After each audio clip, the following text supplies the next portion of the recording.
Bonjour, chers étudiants. Nous nous retrouvons aujourd'hui pour la suite de notre étude du module du droit international privé. La dernière fois,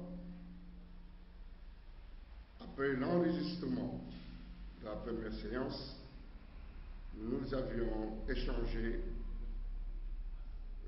sur l'objet du droit international privé.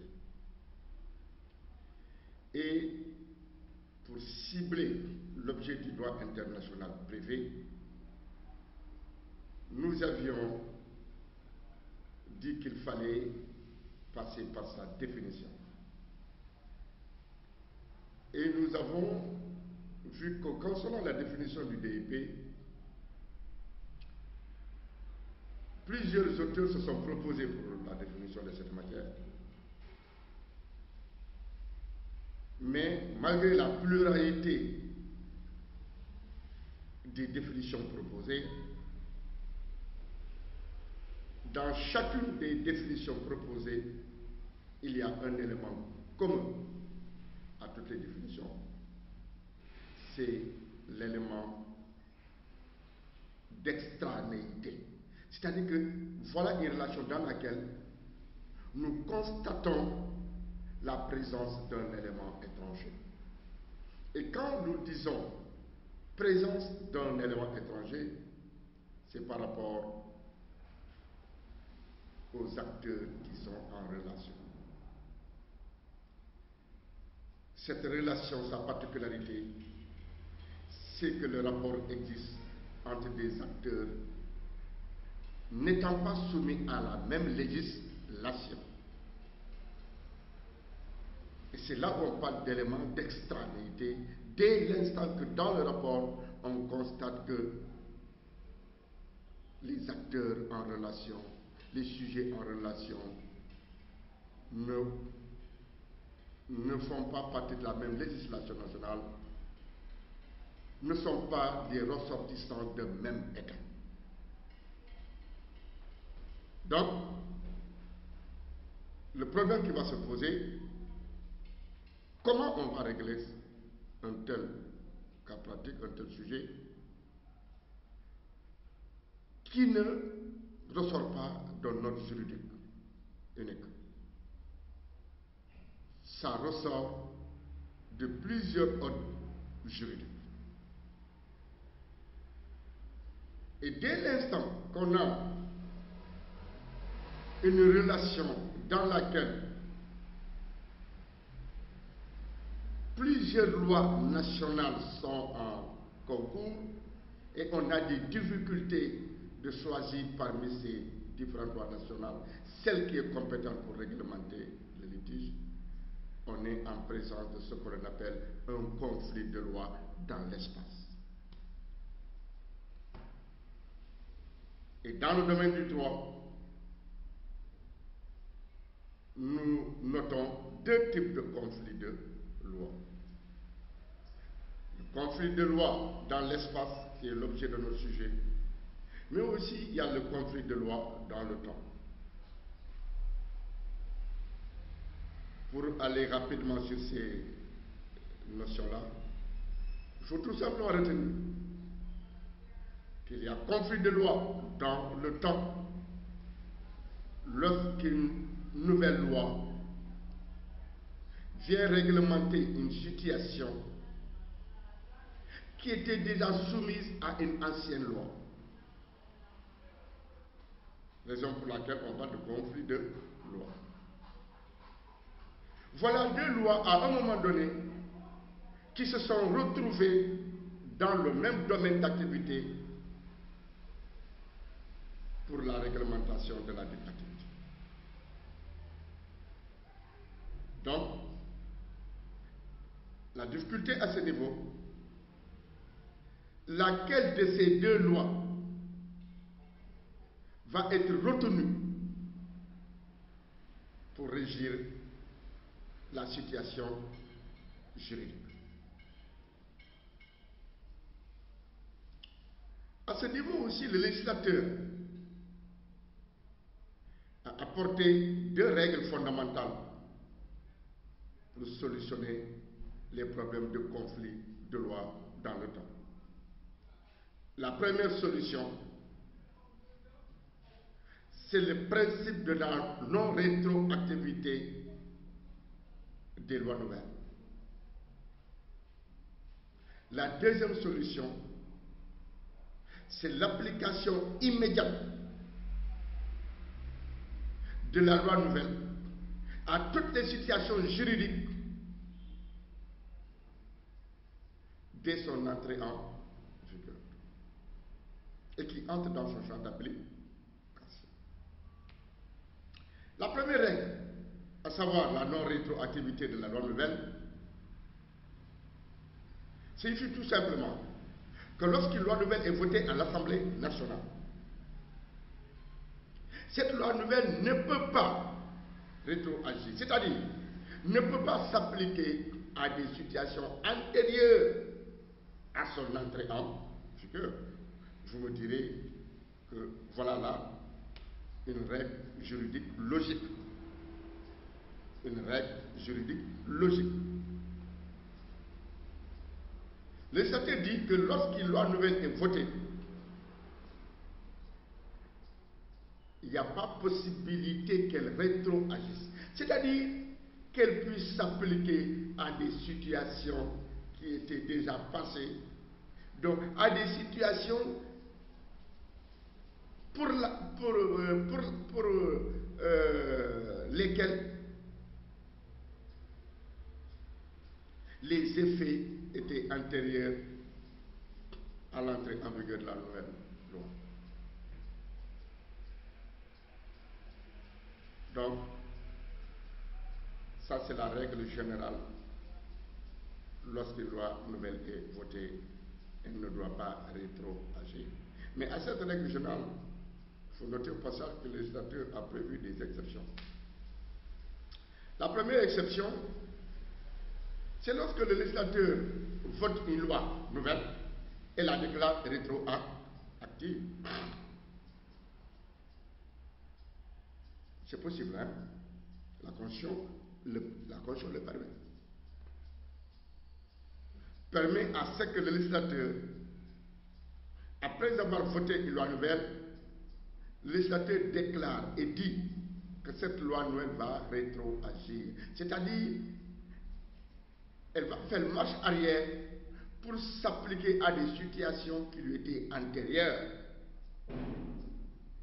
Souvent, quand le législateur vote une loi nouvelle et la déclare rétroactive, c'est parce qu'il y a un objectif visé à ça.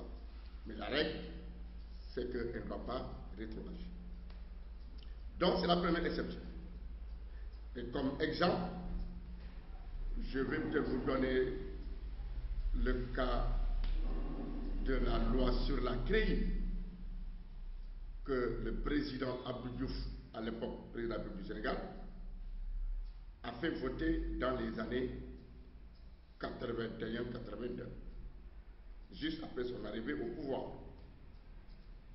Il a fait voter, il a créé une institution qu'on appelle la CREI, la Cour de répression contre l'enrichissement illicite. Et il a demandé à ce que les députés déclarent la loi sur la CREI rétroactive. Ça veut dire quoi? Comme cette loi va pouvoir même poursuivre et arrêter des individus dont l'enrichissement illicite était antérieur à cette loi de 81. Ça signifie quoi? Que la loi, au lieu de commencer à s'appliquer à partir de 1981, elle va retourner en arrière pour commencer à s'appliquer depuis l'indépendance, c'est-à-dire 1960.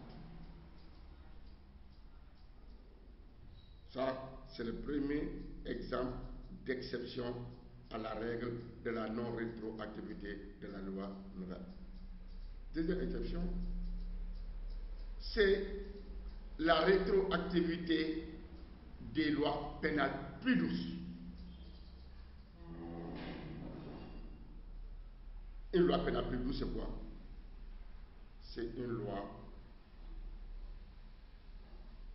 qui vient adoucir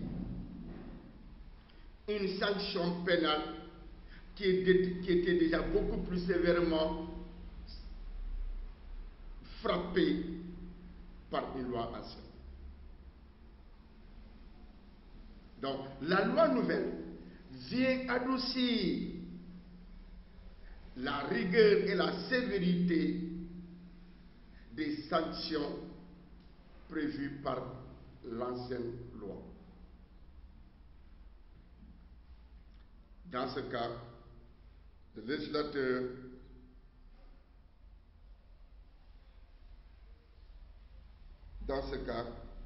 législateur considère que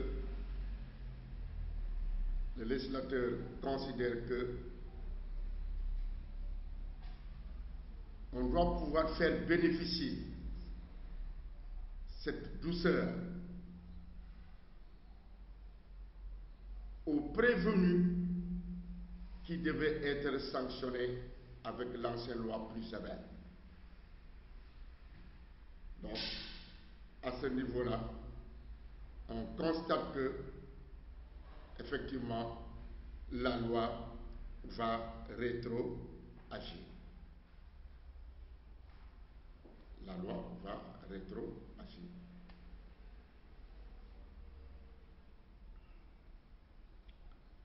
La troisième exception à la non-rétroactivité de la loi nouvelle, ce sont les lois, c'est la rétroactivité des lois interprétatives. Une loi interprétative est une loi qui a été votée pour venir éclaircir le contenu d'une loi antérieure, mais qui n'est pas bien compris par tout le monde. Le législateur dit dans ce cas, il faut qu'on adopte une autre loi qui va venir éclaircir le contenu de la loi avec obscurité. Et le législateur considère que, à ce niveau-là aussi, cette loi interprétative doit rétroagir. À part ces trois exceptions, une loi nouvelle ne peut pas rétroagir. La deuxième règle fondamentale pour la solution des conflits de loi dans le temps, c'est l'application immédiate de la loi nouvelle à toutes les situations juridiques qui entrent dans son champ d'application dès son entrée en vigueur. C'est-à-dire que, dès que la loi nouvelle est votée, tous les faits et les actes qui sont concernés par cette loi-là seront soumis à la loi nouvelle, immédiatement. Donc, voilà comment on a solutionné le problème des conflits de loi dans le temps à travers deux règles fondamentales, la règle de la non-rétroactivité de la loi nouvelle et l'application automatique et immédiate de la loi nouvelle. Si nous revenons à notre sujet, qui porte sur le conflit de loi dans l'espace, qui est un problème juridique soulevé dans le droit international privé, là aussi nous avons dégagé la semaine dernière deux règles fondamentales, la règle de la territorialité des lois et la règle de la personnalité des lois. Donc là aussi, les problèmes qui interviennent dans le domaine des conflits de loi dans l'espace, réglementés par le DIP, ces problèmes-là aussi sont résolus à travers deux solutions fondamentales, savoir la règle de la territorialité des lois et la règle de la personnalité des lois que nous avions étudiées la dernière fois.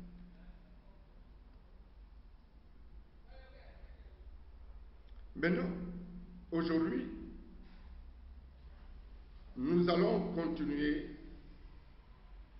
à analyser le contenu des règles du DIP. Autrement dit, les domaines dans lesquels interviennent les règles du DIP. Le premier domaine qu'on a étudié, la semaine dernière, c'est le problème de la nationalité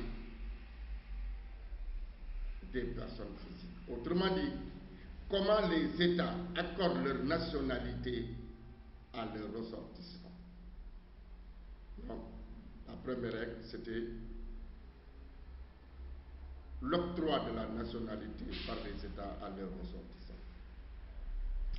Et nous avons dit qu'à travers le travail de la jurisprudence et de la doctrine, qui ont été les principaux acteurs dans l'élaboration des règles du DIP, donc à travers l'intervention de ces acteurs-là,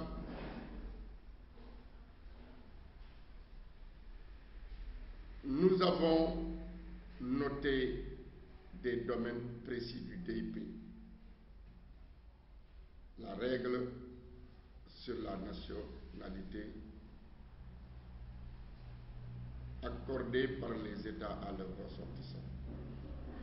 Nous avons dit que 4 règles fondamentales, 4 critères ont été dégagés permettant à chaque État de choisir parmi les 4 critères celui qui lui convient pour donner sa nationalité. Dans l'ordre, je peux citer ces critères qu'on a déjà étudiés. Le premier critère, c'est le critère du hos sanguinis, le droit du sang. Le deuxième critère, c'est le hos solis, le droit du sol. Le troisième critère, c'est la naturalisation, c'est-à-dire le droit d'adoption. Le quatrième critère, c'est le critère d'octroi par alliance, à travers l'alliance. Pour le premier critère, nous avons dit que pour donner sa nationalité, l'État qui opte pour le consanguinisme, le droit du sang, avance comme critère principal le sang. Si nous prenons le cas du Sénégal qui opte ces critères, la loi sénégalaise dit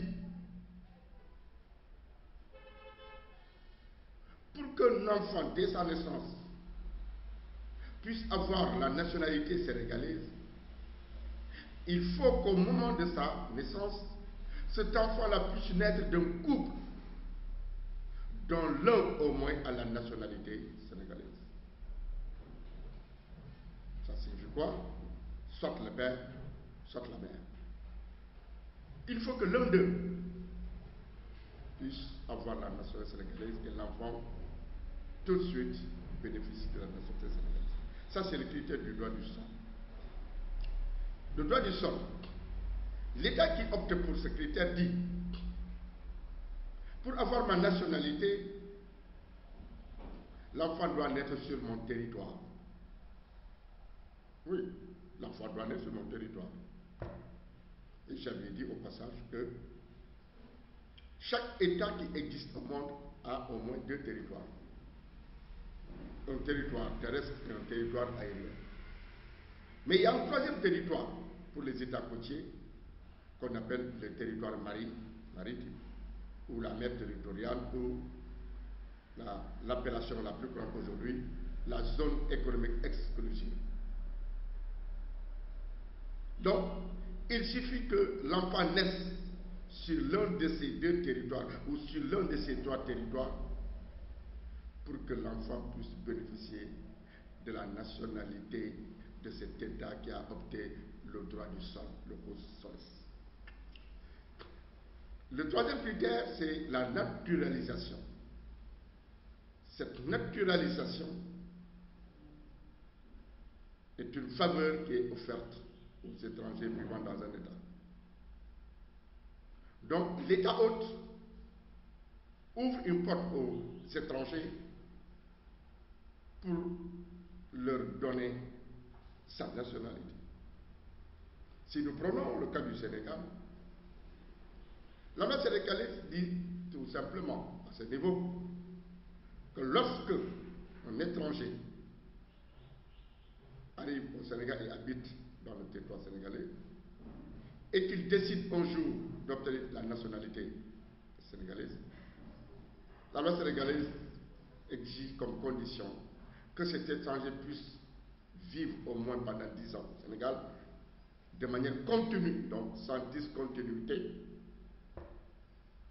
Et ensuite, une fois cette condition remplie, l'étranger écrit une demande à l'autorité sénégalaise pour solliciter la nationalité sénégalaise. Cette autorité sénégalaise, c'est le ministère de la Justice. Donc, le ministère de la Justice, une fois saisi de la demande, va procéder à l'analyse, à des enquêtes, pour voir si cet étranger, pendant son séjour au Sénégal, n'a jamais eu de problème avec la police, la gendarmerie, la justice. C'est pour voir un peu son passé. Donc, s'il a un passé paisible au Sénégal, effectivement, à l'issue de l'enquête, on peut lui octroyer la nationalité sénégalaise, mais ça sera sur la base de la naturalisation. Enfin, il y a un dernier critère, c'est l'octroi de la nationalité sur la base de l'alliance. Autrement dit, sur la base d'un lien conjugal. C'est un critère que le Sénégal a choisi à travers une loi votée il y a 2 ans. Cette loi dit qu'au Sénégal, tout étranger qui épouse une Sénégalaise peut automatiquement solliciter la nationalité sénégalaise et l'obtenir du seul fait simplement qu'il a épousé une Sénégalaise. Et je disais au passage la dernière fois que parmi ces 4 critères dégagés, le Sénégal a ouvert beaucoup de portes pour obtenir sa nationalité. Pratiquement parmi les 4 portes, il n'y a qu'une seule porte que le Sénégal n'a pas choisie. C'est le critère du faux solliciteur, le droit du sol. Mais à part ça, l'État du Sénégal octroie sa nationalité à travers ces 3 critères.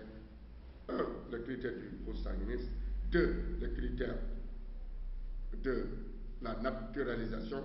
3, le critère de l'alliance. C'est pourquoi je disais tantôt que la nationalité sénégalaise est obtenue de manière très facile, ce qui ne va pas être le cas. Une nationalité, c'est un bien très précis pour un État, pour une nation.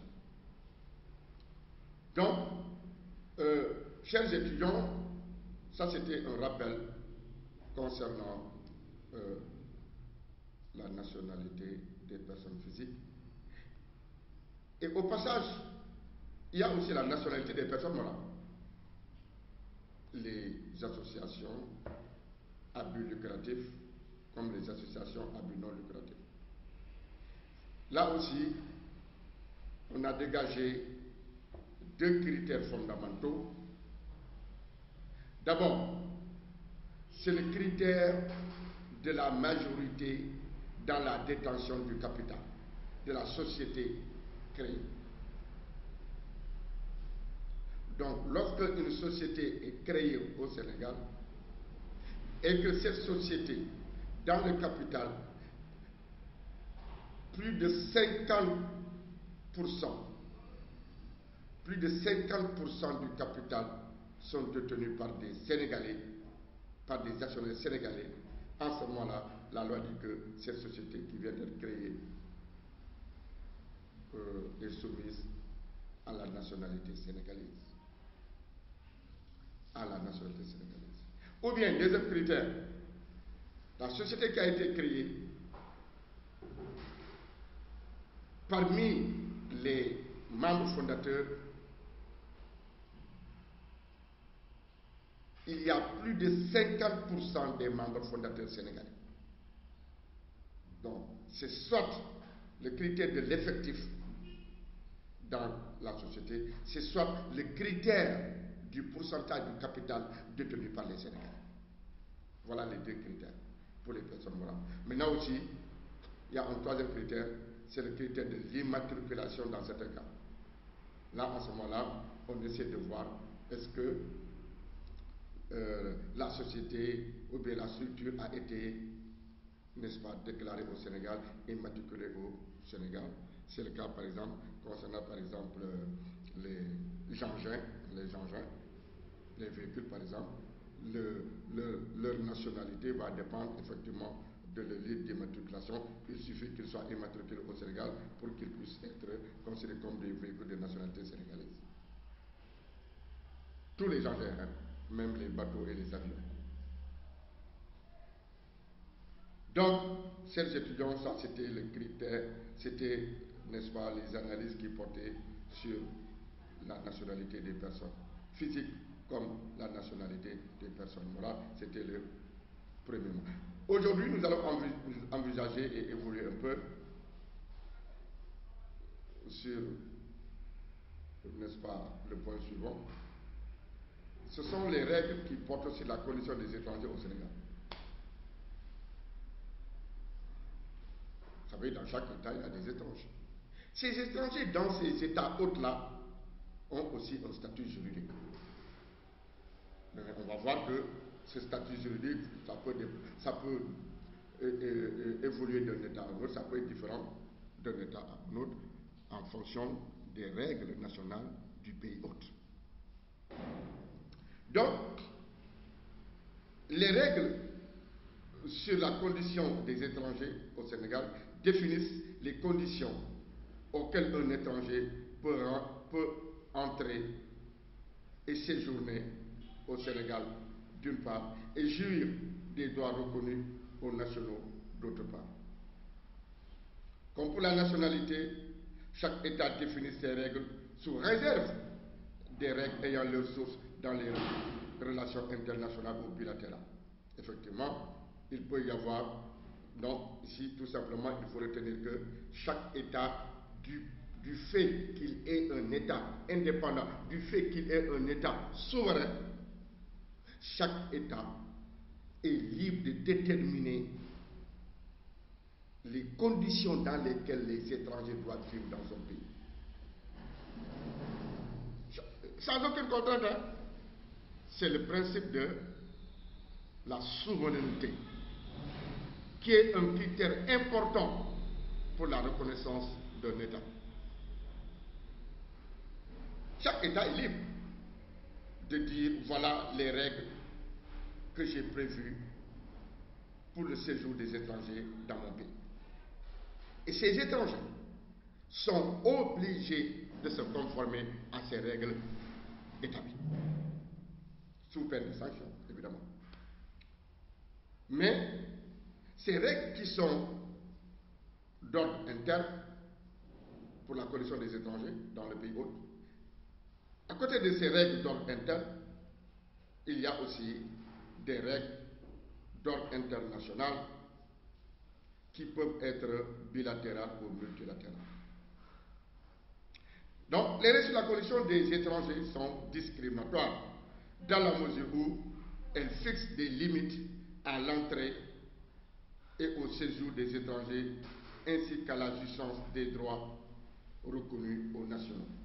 C'est normal, les nationaux ne peuvent pas bénéficier des mêmes droits que les étrangers. C'est normal. Chaque État donne des privilèges à ses nationaux par rapport aux étrangers. C'est un bon sens et c'est logique et c'est rationnel. L'étranger se voit ainsi conférer un statut précaire quant au séjour, mais de surcroît inférieur à celui des nationaux. C'est normal. De telles mesures concernent aussi les personnes morales étrangères. C'est normal. Dans certains droits internationaux privés, la condition des étrangers est traitée dans d'autres matières. En droit français, cette question est rattachée au droit international privé. Effectivement, les étrangers ne peuvent pas être traités au même pied que les nationaux. Et cette règle est valable aussi bien les étrangers personnes physiques que les étrangers personnes morales, comme nous l'avons étudié dans le premier mois.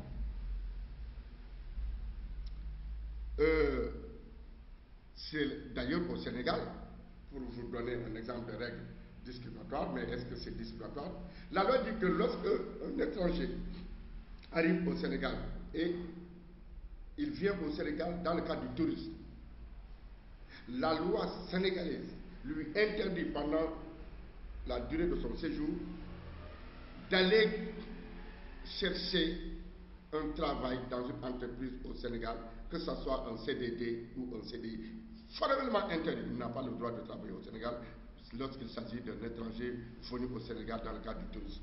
Formellement interdit.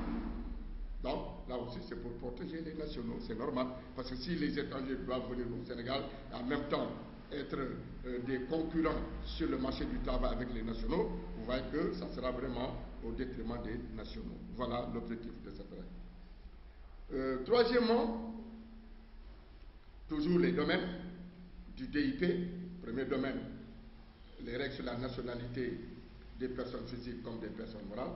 Deuxième règle, les règles sur la condition des étrangers qu'on vient de terminer.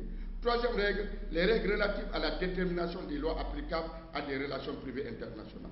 Voilà. Là aussi, il faut noter que il y a un travail de détermination au niveau de chaque État des règles qui doivent être appliquées dans les problèmes résolus par le droit international privé. Chaque État, donc, va déterminer le contenu de son DIP. Parce qu'en réalité, le DIP, je vous l'ai dit, sa source essentielle, on verra ça plus tard, sa source essentielle, autrement dit, les règles du DIP essentiellement, proviennent de la jurisprudence et de la doctrine. Donc, ça c'était une précision au passage. Maintenant, chaque État, en fonction de ce qui a été proposé dans la doctrine, chaque État, en fonction de ce qui a été proposé dans la jurisprudence, chaque État essaie de mettre en place un ensemble de règles pour réglementer des problèmes de conflit de droit dans l'espace qui se présentent sur son territoire. Alors, les relations relevant du DIP, du droit international privé, sont des relations qui sont de nature soit patrimoniale, soit extra-patrimoniale, présentant la caractéristique d'avoir des contacts avec au moins deux pays, donc avec plusieurs droits. Nous l'avons dit au départ. Hein? Donc, les conflits de loi dans l'espace peuvent intervenir dans le domaine patrimonial, comme ils peuvent intervenir dans le domaine extra-patrimonial. Si je reviens sur ces deux notions qui ont été étudiées dès les premières années de droit, à savoir les droits patrimoniaux et les droits extra-patrimoniaux. Nous avons étudié en première année que les droits patrimoniaux en droit signifient des droits qui ont une valeur pécuniaire. Autrement dit, des droits qu'on peut évaluer en argent. C'est pourquoi il y a la notion de patrimoine dans les droits patrimoniaux, et en comptabilité, vous avez aussi étudié la notion de patrimoine. Donc, ce qu'il faut retenir pour les droits patrimoniaux, c'est les droits évaluables en argent. J'ai une montre, tout de suite je peux à peu près évaluer la valeur en argent de ma montre. Ainsi, on dira que ma montre est un droit patrimonial. C'est un droit patrimonial dans l'ensemble de mes biens. J'ai un ordinateur, il est évaluable en argent. Donc, je peux connaître sa valeur monétaire. La loi appelle ainsi ces droits-là droits patrimoniaux. À côté de ces droits patrimoniaux, il y a une seconde catégorie, c'est les droits extra-patrimoniaux. Là, c'est le contraire. Ce sont des droits appartenant à une personne, mais qu'on ne peut pas évaluer en argent. C'est normal. c'est des droits qui sont liés à la personnalité de l'individu. Par exemple, on dit que toute personne a droit à un nom de famille. Mais quand vous avez un nom de famille, vous pouvez évaluer en valeur monétaire le nom attribué à votre famille. Est-ce que vous pouvez l'évaluer en argent? Je pense que c'est impossible. Votre droit à la vie, c'est sacré. Nul n'a le droit d'ôter la vie de son prochain. Mais cette vie-là aussi, la loi considère qu'il ne peut pas faire l'objet d'une évaluation en argent. Le droit à la vie, ça ne peut pas être évalué en argent. Votre liberté d'expression, votre liberté d'aller et de venir, ça, ce sont des droits extra-patrimoniaux. Ça ne se trouve pas dans votre patrimoine, mais c'est lié à votre personnalité, à votre statut d'être humain. Mais ces droits qui sont liés à votre statut d'être humain, mais ces droits-là, mais vous ne pouvez pas les évaluer en argent. À moins qu'on soit cupide pour les évaluer en argent et les vendre, et ensuite perdre ses droits. Ce que toute personne raisonnée ne fera pas. Donc, quand il y a conflit de loi dans l'espace, ça peut intervenir soit dans le domaine des droits patrimoniaux, comme ça peut intervenir soit dans le domaine des droits extra-patrimoniaux. La dernière fois, quand j'ai donné les 3 exemples, n'est-ce pas, vous-même, vous pouvez savoir, pour chaque exemple, c'est dans quel domaine. Est-ce que c'est dans le domaine patrimonial? Est-ce que dans le domaine extra-patrimonial? Je reviens un peu sur 3 exemples. C'était un mariage entre une Américaine et entre un Américain et une Française qui se sont retrouvés au Sénégal et qui doivent célébrer le mariage au Sénégal. C'est le premier exemple. Deuxième exemple, c'est cette maison-là qui appartient à un Sénégalais et qui a vendu ça à un Ivoirien, mais la maison se trouve au Burkina. C'était le deuxième exemple. Le troisième exemple, c'était le crash d'avion à bord duquel il y a plusieurs nationalités. Donc, pour chacun de ces 3 cas pratiques du DIP, c'est-à-dire du conflit de loi dans l'espace, pour chacun de ces 3 cas pratiques, vous devez savoir est-ce que c'est dans le domaine patrimonial ou bien c'est dans le domaine extra-patrimonial. Vous pouvez le savoir vous-même.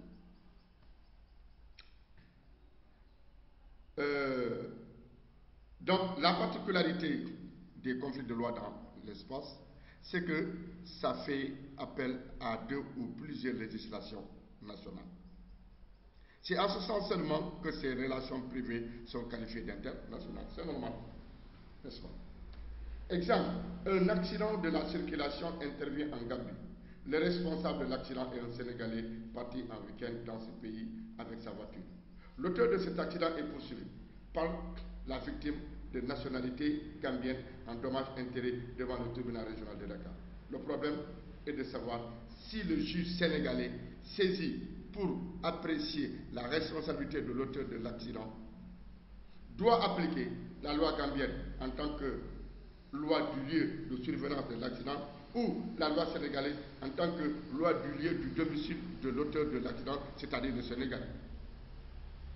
Cette question se pose parce que le juge saisi d'un procès de droit privé comportant un aspect international n'applique pas forcément au fond du litige la loi de son propre pays que l'on appelle la lex fori.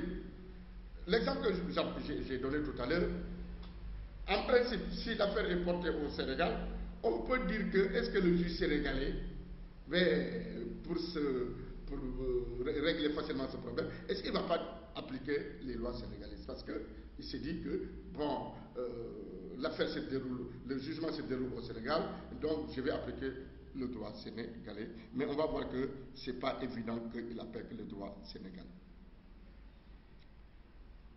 Alors, cette question se pose parce que le juge sénégalais, saisi d'un procès de droit privé comportant un aspect international, n'applique pas forcément au fond du litige la loi de son pays que l'on appelle la lex fori. En effet, si la procédure obéit aux prescriptions de la lex fori, le fond du litige, quant à lui, peut relever devant le juge d'une loi étrangère. Je l'ai dit tantôt. Si l'affaire est portée devant les juridictions sénégalaises, pour ce qui concerne les procédures à suivre pour faire le jugement, c'est normal que ces procédures doivent être suivies conformément aux règles de procédure mises en place par le Sénégal. C'est clair. Mais le jour du jugement, il n'est pas évident que le juge sénégalais, parce qu'il est au Sénégal, qu'il va appliquer le droit sénégalais. C'est pas évident. En règle générale, c'est une règle de conflit de loi dans l'espace qui indique au juge saisi la loi applicable qui peut être soit la loi du fort, loi du juge saisi, soit une loi étrangère. La règle de conflit peut indiquer une telle loi grâce à l'utilisation de l'un des contacts de la situation avec le pays en cause. Le contact qui a été choisi devient le facteur de rattachement et c'est lui qui permet au juge de déterminer la loi applicable.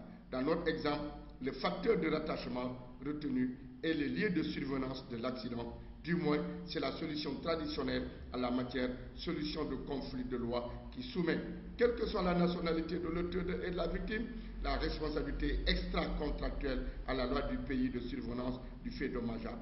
Pendant très longtemps, le procédé de la règle de conflit a été le seul procédé utilisé dans les problèmes de conflit de loi dans l'espace. Mais depuis quelques années, ce procédé subit le concours d'autres procédés ou méthodes de solution. Voilà, ici, le cas de l'accident en Gambie. Il n'y a aucun problème pour solutionner.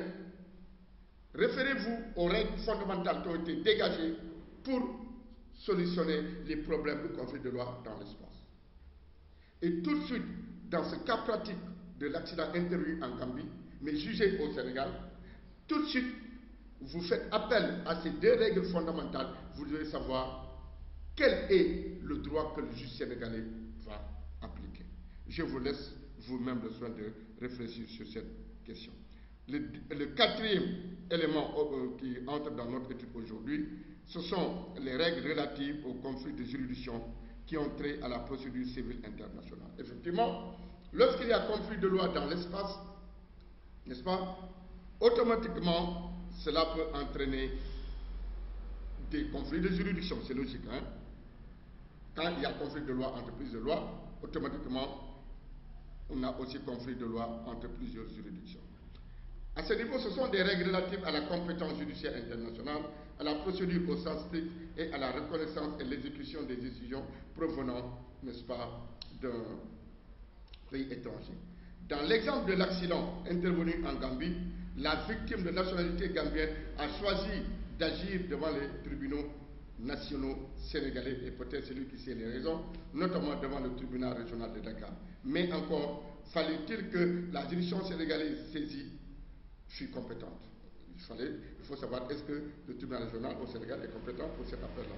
C'est tout le problème de la compétence judiciaire internationale directe qui consiste à savoir si le procès peut ou doit être porté devant les juridictions de tel ou tel autre pays.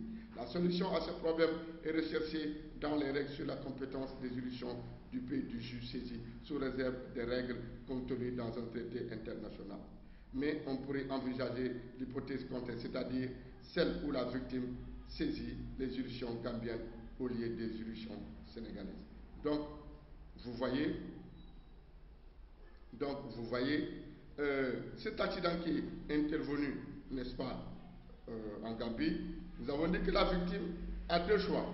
Elle a la possibilité de saisir les juridictions gambiennes, comme elle peut aussi saisir les juridictions sénégalaises. Mais dans l'exemple que nous avons donné, nous avons vu que notre victime a choisi les juridictions sénégalaises et peut-être il y a des raisons à cela.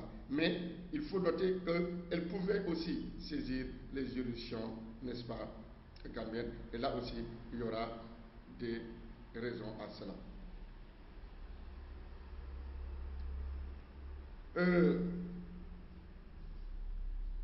Dans le premier cas, l'auteur responsable de l'accident a des biens en Gambie.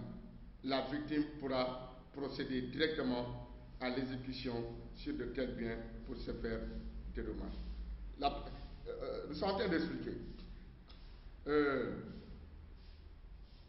La victime a choisi les juridictions gambiennes parce qu'elle a remarqué que le Sénégalais, bien qu'étant simplement en séjour en Gambie, il possède des biens en Gambie. Et pour cela, il dit, j'ai saisi la juridiction gambienne. Dans le cas où l'auteur de l'accident n'a aucun bien en Gambie, la victime sera obligée de faire valoir la décision de justice gambienne au Sénégal. C'est vrai? Dans le cas où l'auteur de l'accident n'a aucun bien en Gambie, si on rend la décision de justice en Gambie, n'est-ce pas? Mais cette décision ne pourra être exécutée au Sénégal parce que l'auteur de l'accident qui est sénégalais n'a aucun bien en Gambie. Or, si on condamne l'auteur de l'accident, le Sénégalais, mais c'est pour qu'on l'oblige à dédommager la victime gambienne, c'est-à-dire à payer une somme d'argent à la victime gambienne.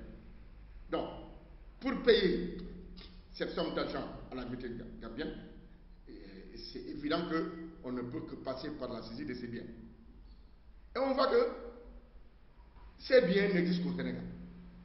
Donc, la décision de justice qui a été rendue en Gambie par le juge gambien ne pourra être exécutoire qu'au Sénégal pour saisir les biens du Sénégal. Et là aussi, il y aura des problèmes parce que les autorités gambiennes ne sont pas compétentes pour venir procéder à des saisies de biens ici au Sénégal contre un Sénégalais. Ils ne sont pas compétents pour cela. Maintenant, on va voir que il y aura des difficultés. Il y aura des difficultés à ce niveau-là. Il y aura des difficultés à ce niveau-là parce que pour l'exécution de cette décision rendue en Gambie, mais qui doit être exécutée au Sénégal, il faut dire qu'entre le Sénégal et la Gambie, qu'il y ait des relations de bon voisinage. Pour que les autorités gambiennes interpellent les autorités sénégalaises en leur demandant de condamner ce Sénégalais-là qui a eu à avoir des difficultés en Gambie. Mais si le Sénégal et la Gambie ne sont pas en bon terme, mais le Sénégal peut refuser. Et c'est pourquoi au niveau international, les États ont mis en place une convention internationale, on va voir ça plus tard, pour l'exécution des décisions de justice rendues dans un État A, mais qui doivent être exécutées dans un État B, comme l'exemple que j'ai donné. C'est pour éviter une mauvaise foi de la part de certains États qui, n'étant pas en bon terme avec l'État voisin, risquent de ne pas accepter les sollicitations de l'État voisin pour l'exécution d'une décision de justice sur son territoire. On a mis en place une convention internationale permettant l'exécution d'une décision de justice rendue dans un État A,